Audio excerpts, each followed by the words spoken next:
ইছলাৰী বেংটল এৰিয়াত পৰে আমাৰ নৰ্থ বাথাবাৰী গাঁৱৰ মোৰ নাম ভৱেন ইছলাৰী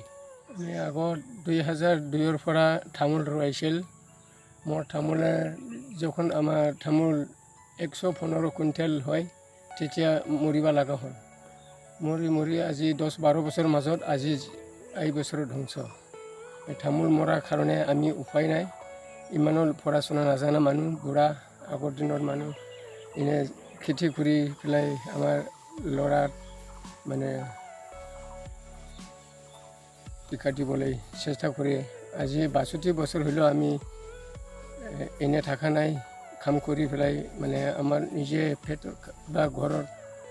পালন কৰাৰ কাৰণে আমি খেতি পথাৰ কৰিব লগা উপায় নাই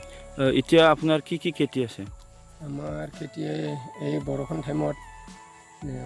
বৰচালি বাগুন জলকী লেচৰা বহল জিংগা পটল এইখিনি কিমান মাটিত আপুনি খেতি কৰিছে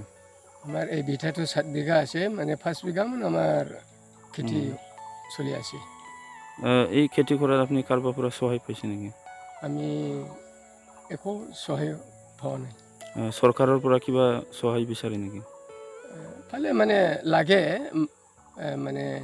পাৱাৰ টিলাৰ বা বৰিংটো দৰকাৰ বৰিং থাকিলে মানে যিমান পাৰে ইমান আগৰানি খেতি কৰিব পাৰিলে মানে বেছি ভাল চৰকাৰৰ পৰা সহায় পালে আপুনি কেনেকৈ খেতি কৰিম বুলি ভাবি আছে আৰু বেছিকৈ খেতি কৰিব পাৰে চৰকাৰৰ পৰা বৰষুণ দিলেও নিদিলেও মানে পানী দিব পাৰিলে মানে খেতিটো প্ৰডাক্ট বেছি হয় এতিয়া আপোনাৰ চব্জিটো কিমান উৎপাদন আৰু কিমান আয় হৈ আছে আপোনাৰ মানে সপ্তাহত 1500 1000 1200 মাহত 5-6 হাজাৰ 8 হাজাৰ এনেকুৱা আহে